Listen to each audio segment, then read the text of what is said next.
বেটা, তুই কোন গ্রামের গাধা? হ্যাঁ, গাধা, ভোদাই, ছাগল। কি হয়েছে অন্তর?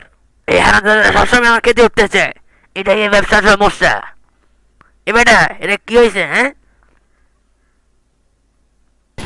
এই এলাকার কিছু রংবাজ খুব বাইরে গেছে, সারা বাইসিকৃত করে জমাইছে, হিন্দু আম করে খেতে দিব, বুঝছো মিয়া? এরপর কি হইবে? এরপর মাফিয়ার আম করে দখল করে লইবে, হেলার প্রতি হেনে গাড়ি বেচতে।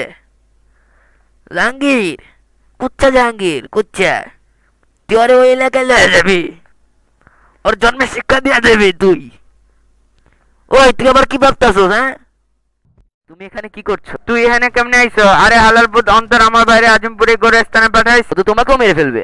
অন্তরে আই মারুম। না, আমার কথা শোনো, আমি অন্তরের উপর নজর রাখবো, সে আমাকে বিশ্বাস করতে শুরু করেছে।